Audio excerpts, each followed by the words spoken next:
Congressman Seth Magaziner stunned the hearing room after playing old footage of Interior Secretary Doug Burgum enthusiastically celebrating wind energy expansion in North Dakota, only to accuse him of now helping block renewable projects nationwide under President Trump.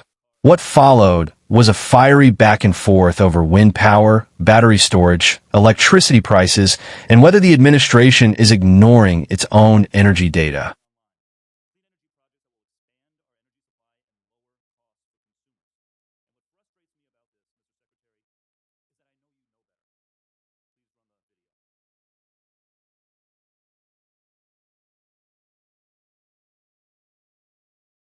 Gentleman's time has expired. The chair recognizes the gentleman from Rhode Island, Mr. Magaziner. You're recognized for 5 minutes. Thank you, Mr. Chairman.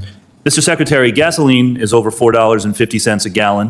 The price of diesel is way up. The price of electricity is way up. The American people can't afford their energy bills. People are having to decide whether to put gas in their cars or food on the table. People can't afford health insurance because their energy costs are so high. And yet you have been blocking dozens of wind and solar energy projects from coming online. Clean energy projects that will expand our energy supply and lower costs for consumers. And what frustrates me about this, Mr. Secretary, is that I know you know better. Please run the video.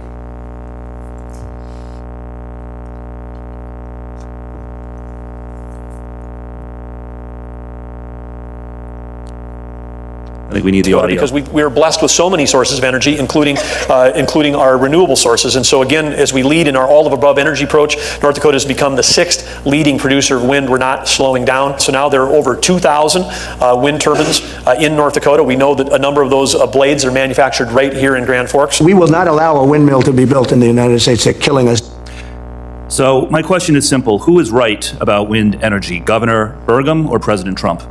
I would just say the thing that I've heard many times today is that this is the lowest source of energy, and that's not true. Well, let me ask you, were you wrong then as governor? When you were governor, North Dakota became what, number 6 in the country for wind energy? I would like nothing better than for you to play the entire hour of my speech, which includes... But let me ask you this, again, what percentage of North Dakota's energy, electricity, came from renewables by the time you left office? It depends. Across a full year, on average. It was a small... 35% from wind, another 5% or so from solar, 40% overall. One of the highest in the country. No. Yeah, you're using rated. You're using the rated number, not the actual production. So reclaiming my time, I'll just say again, were you wrong as governor in North Dakota to expand wind energy? I wasn't wrong because we expanded. Exactly, and it's not wrong. Because we expanded baseload. We did not over-rotate. Yeah, but as a percentage basis, renewables expanded during your time as governor. And so again, why don't other states around the country deserve the same? We do. In Rhode Island and other states around the country, we deserve access to these wind and solar projects that you are blocking. That's what gets me, is that you know better. When you were governor, to your credit, when you were governor, you did the right thing by the people of North Dakota. You allowed them access to cost-competitive renewable energy, wind in particular, and also solar. But now you are blocking major utility-scale projects. I just want to say, nice try, that you would try to say that somehow you know more about power in North Dakota. And the thing I know that are you or are you not in North Dakota one of the top 10 or so in the country for renewable energy as a percentage basis, weighted over a full year? For rated, but yes. when the wind doesn't blow and the sun doesn't shine, they produce nothing. We have these things called batteries. We've had them since Benjamin Franklin. They come in much bigger sizes than this. And we are expanding battery capacity at roughly double a year. We add the equivalent of 5 or 6 power plants a month worth of battery storage, which makes solar and wind useful not just off-peak, but on-peak as well. And so listen, if you know all this about batteries, could you share with me? You are blocking projects that would bring down prices. People can't pay their bills right now. People's electric bills are too high, and you are blocking projects, and you know better. Because you know better, I'm going to ask you to help clear up a few things for us. President Trump said, if you have a windmill near your house, the noise causes cancer. True or false, Mr. Secretary? False. The noise does not cause cancer. According to the American Cancer Society, they have not found any evidence that any kind of noise causes cancer, particularly noise from wind energy. China has very, very few wind farms. True or false? The answer is false. China added more wind generation last year than the rest of the world combined. They get 15% of their electricity from wind, which is almost as high as North Dakota.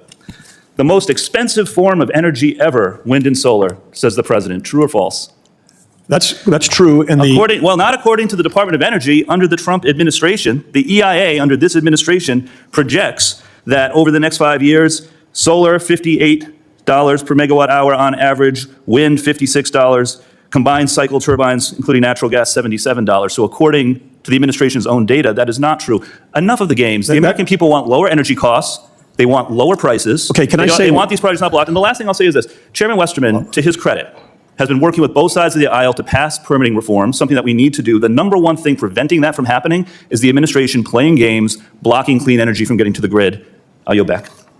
I just have a question. Can you explain why the states that have pursued the policies you're describing have the highest power prices in the country? Does North Dakota have one of the highest power prices in the country? Because you have one of the highest percentage of renewables. We weren't pursuing a policy of let's shut down our baseload and go with renewables. No one's talking about it. You have 40% renewables. It's not the right thing when you were governor. You knew it was the right thing when you were governor. Why isn't it the right thing now? We're going to move on to the next question. False. The data doesn't lie, Mr. Secretary. No, the data doesn't lie. States that have high renewables pay the highest prices. Does North Dakota pay the highest price? Iowa. This hearing turned into a direct confrontation over one of the biggest political fights in America right now: energy policy and the future of renewable power. Congressman Seth Magaziner came prepared with something incredibly powerful in politics: video receipts. Instead of simply accusing Doug Burgum of hypocrisy, he played footage of Burgum as governor proudly celebrating North Dakota's wind energy boom. And the contrast with the administration's current anti-wind rhetoric immediately became the center of the clash. That strategy mattered because it forced Burgum into a difficult position. On one hand, he previously championed an all-of-the-above energy strategy in North Dakota, helping the state become one of the country's leaders in wind energy production. On the other hand, he now serves in an administration that has aggressively criticized wind and solar projects. Magaziner's argument was simple. If renewable energy was good for North Dakota under Burgum, why is it suddenly bad for the rest of the country now? And that question clearly frustrated Burgum throughout the exchange. What made this hearing especially interesting was that it wasn't just ideological talking points. Both sides were throwing out competing energy statistics, grid reliability concerns, and real-world economic arguments. Burgum emphasized what many conservatives argue about renewable energy.